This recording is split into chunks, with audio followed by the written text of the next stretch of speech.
La Bible dit que Dieu fait toutes choses belles en son temps. Ne te laisse pas abattre par les retards ou les obstacles. Ce que Dieu prépare pour toi est bien plus grand que ce que tu espères.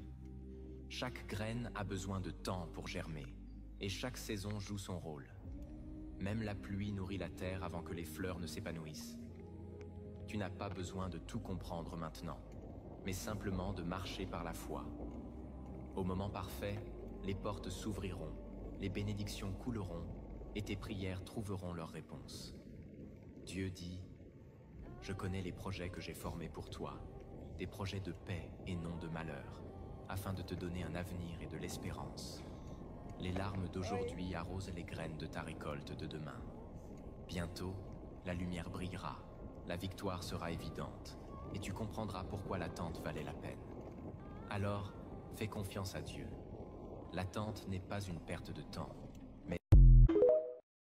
Jésus, pourquoi ceux qui font le bien souffrent-ils parfois? Mon cher enfant, le monde souffre parce que le péché y est entré. Mais Dieu ne laisse jamais ceux qui font le bien. Même si cela semble injuste, il a un but pour tout. Pourquoi Dieu permet-il cela? Dieu nous donne la liberté de choisir entre le bien et le mal. Certains choisissent des chemins erronés et font souffrir les autres. Mais ceux qui restent fidèles à Dieu et font le bien auront une récompense bien plus grande, ici et dans l'éternité. Alors Dieu est-il toujours avec moi même quand je souffre? Dieu voit tes larmes, connaît ton cœur et te donne toujours de la force. Un jour, il transformera tes larmes et te donnera une joie bien plus grande que toute douleur.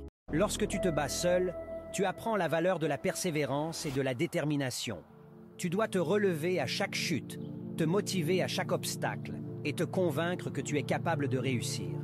C'est un test de ta force intérieure, de ton caractère et de ta résilience. Ne te compare pas aux autres, car chaque parcours est unique. Concentre-toi sur tes propres objectifs et ceux que tu désires accomplir. Fais preuve de discipline, de patience et de persistance. Chaque petite victoire compte, peu importe à quel point elle peut sembler insignifiante. Rappelle-toi que personne ne peut te voler ton rêve, à part toi-même. Crois en toi, en ton potentiel et en ton pouvoir de réaliser tes objectifs. Sois ton propre champion, ton propre motivateur et ton propre soutien.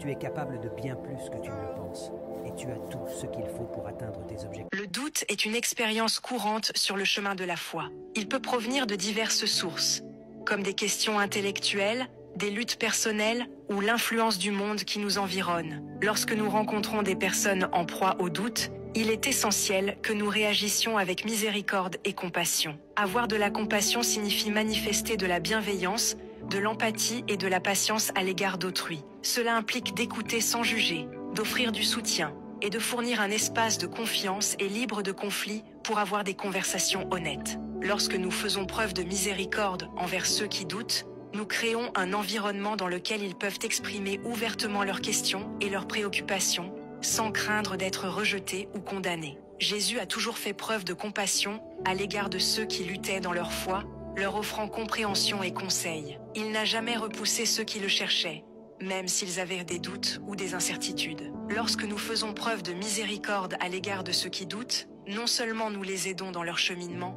mais nous reflétons également le cœur de notre Sauveur plein d'amour. Nous pouvons même avoir de la compassion envers nous-mêmes lorsque nous avons des doutes. On a le droit de se poser des questions, d'avoir des incertitudes. Le doute n'intimide pas Jésus, et il ne doit pas nous intimider non plus.